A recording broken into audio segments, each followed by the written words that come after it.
Hello, my name is Richie Knox, and you are tuning in to Virtuous Teacher.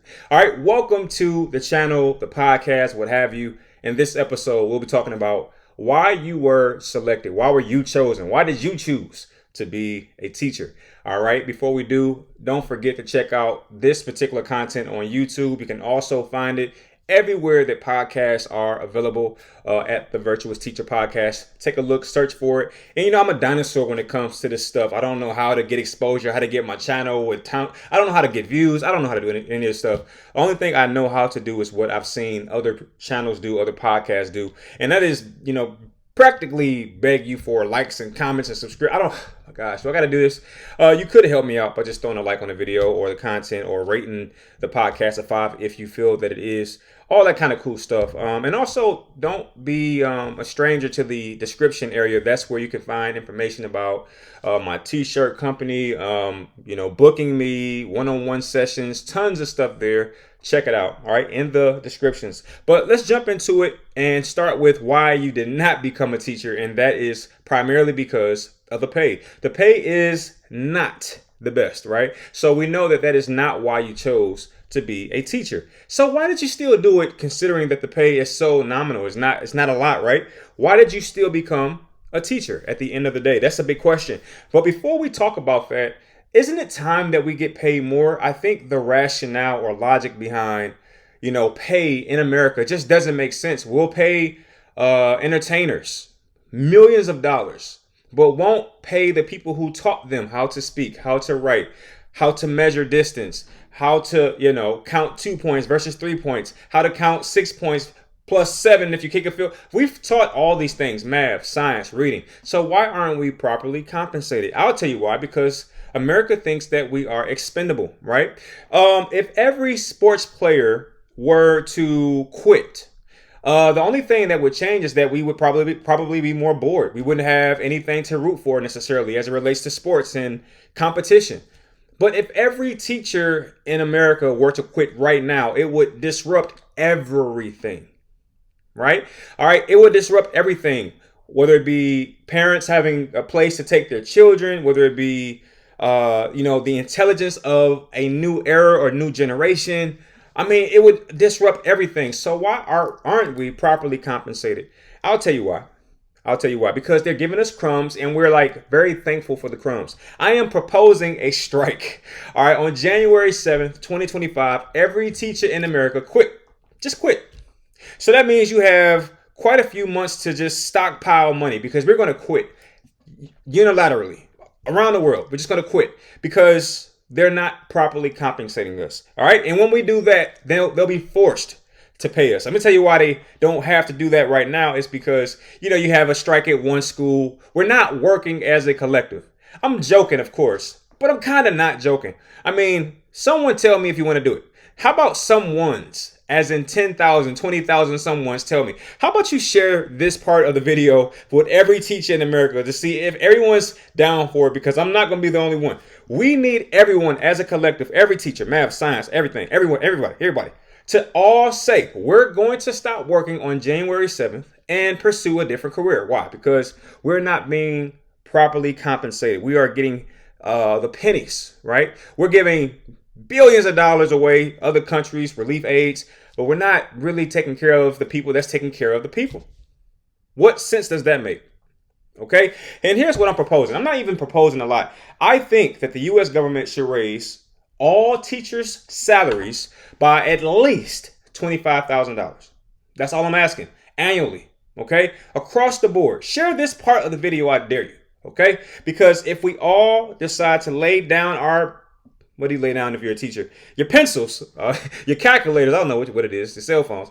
All right. If we all lay that down, they'll be forced to change, because listen, they're going to take advantage of us as long as we don't, And I know the argument. Well, teachers, Entertainers, the reason they get paid so much is because they do it on TV and they do it in front of a large audience. Well, hey, put me on TV. That's the real point of behind why I'm doing this podcast, is to raise awareness about what it feels like, what it is like being a teacher.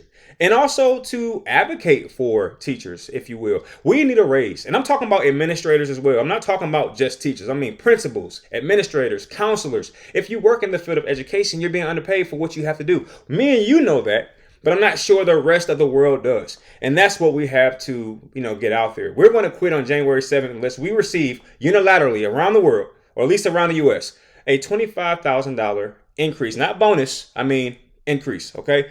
And I think it should go up every year by $25,000. I really do, because we need it. We deserve it. If anybody deserves it, we do. All right. If every teacher quit, parents wouldn't have anywhere to drop their kids. Kids wouldn't be learning anything. Kids would be sitting at home. It'd be terrible. All right. That's how important we are. If every actor were to just lay down their script. Do you lay down your script when you're an actor? Yeah, if every actor just quit today, the worst that could happen is we wouldn't have anything to watch when we, on TV, perhaps. That would be boring, but it would not disrupt everything. All right. Teachers are so important. We need to be respected as such. But nevertheless, why were you chosen? I'll tell you why. It's because you were chosen. That makes sense? You're chosen. Now, this is where things get a little iffy, but I'll be respectful to everyone. Whether you believe in one God, or you believe in a universe, or you don't believe in anything at all. Nevertheless, someone or something chose you. All right. I am one that believes that there is a higher power, and he chooses people to do certain things based on what he sees or what he put inside of you. And you can think the complete opposite, but I think we can still agree. Something or someone chose you to do this. Now think about the job that you have to do. Your job is looking after the most precious entity on this earth, that being children. Children are innocent in essence, at least until they get to middle school. All right. But anyway, the point is, someone said you are fit to look after children, and that has to feel good. You're chosen. You're the chosen one. You got to consider that. I would also say that you're stable. You're very balanced. You can go into a space with children, because think about it. Children are unstable. You bring a bunch of children into a space and just watch chaos ensue. I mean, have you ever been to Chuck E. Cheese? Is what I'm trying to say.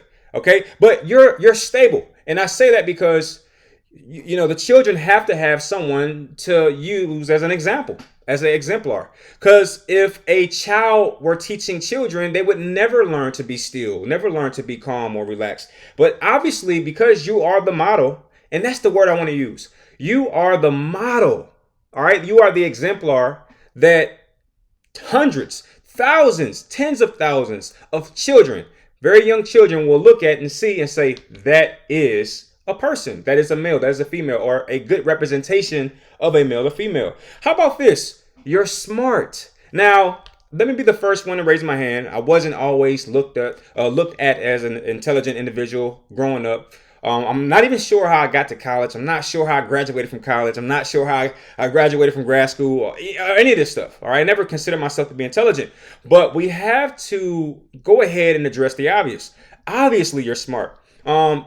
You went through an educational system and you passed it.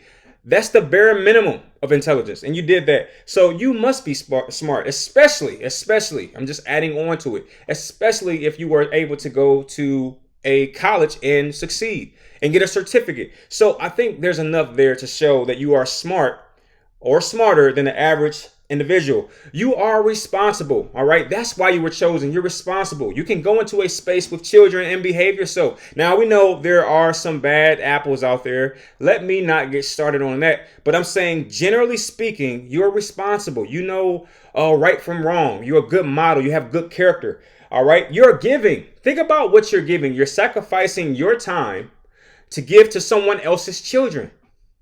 And then when you get home, a lot of times, if you're like me, you don't have enough energy to give to your own children. So you're a giving individual. Think about that. You're giving your time. Time is the most promising and important commodity out there, because you can't get it back. If you throw $5 into the ocean, you can get $5 again, but you will never get that 5 minutes back. This time that I'm spending doing this particular episode, I'll never, ever get it back. So I can only hope that the time I'm investing here helps someone, because I can never get that time back. And this is why it's so important to use every moment of your life in the most significant way possible, because you're giving so much. Your time is invaluable. All right, but there you go. You're giving time to people. You're giving your energy to individuals, which is why we need to be properly compensated, obviously. All right. You're a server. OK, you go into a space and you give your knowledge to someone else. Isn't that the most amazing thing ever? You've slaved through 4 years of college, 8 years of grad schools, maybe even 15 years of grad school, just to give it to other people for free. All right. If you work in a public school, you give it all your information, your knowledge that you've learned. You're gleaning out the stuff they don't need, and you're putting what's in there, and you're serving it on a platter.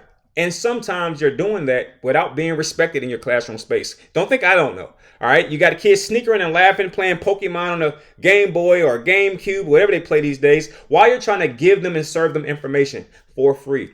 How amazing is that? It's because you're amazing. That's why you are a teacher. That's why you chose to be a teacher. You didn't know that. You didn't sign the application saying I'm amazing and that's what. No, you just are. I bit my tongue. Ouch. You just are intrinsically. Try saying that without biting your tongue. Don't do it. All right, I'm telling you. I'm warning you. But anyway, also you are important. You are important. It goes back to what I said at the start of this episode. If you were to quit, and we're all to quit. All right, if every teacher in America or the world, because this podcast is worldwide, if we all were to just lay down our books, is that what you lay down? Because I don't know. If we were to lay down our books, okay, our cell phones, and just say, you know what, I'm not doing this again. Do you know how bad it would be in the world? Okay, we saw some of this happen around COVID. A lot of teachers did not return to work. It just wasn't comfortable, right? We had realized like we've been taken advantage of, and that teacher shortage is still taking place to this day. All right, there's still classrooms around the world that are empty or being taught by individuals who have not been certified as of the moment.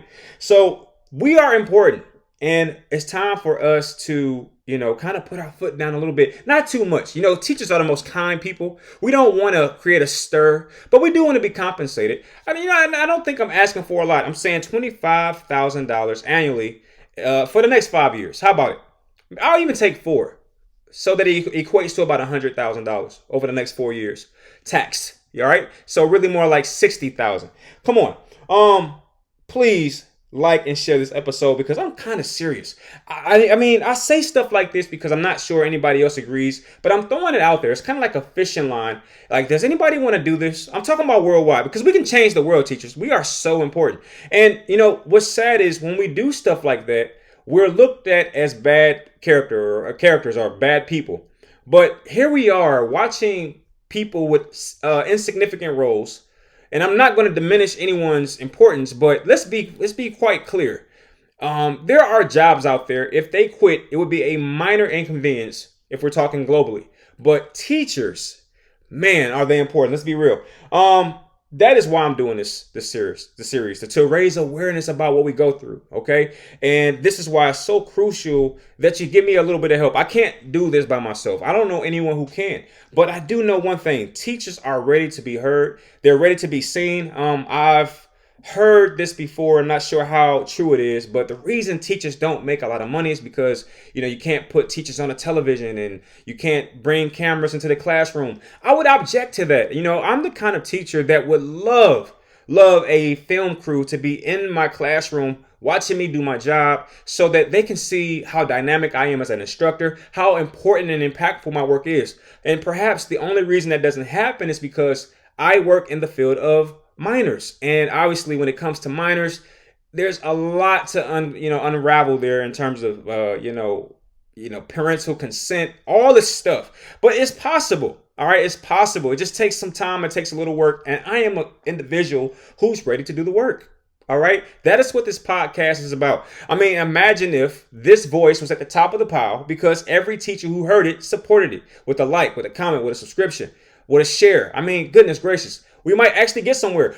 That is, of course, if you're happy with making the bare minimum, the bottom of the barrel minimum, then just keep on listening and just tune off and go about your business. But if you want to try to encourage change, because that's all I'm trying to do, I'm just trying to encourage change to see if it's even possible, because we never know if things are possible until we try it. January 7th. That's all I'm saying. Share the video. All right, folks. It was great having this conversation. You know what to do. Do all that fancy stuff that you do to support, and I'll continue to support you, because whether you realize it or not, that's exactly what I'm doing. I'm advocating for educators. Can you not tell? Can you not tell? All right. This is not for me. This is for us. We deserve it. Okay. I appreciate you. That's for certain. Keep doing your job. Keep giving. Keep being excellent. Keep being smart for the bare minimum. If you're cool with that. I'm not. It's been good. I'll see you on the next one.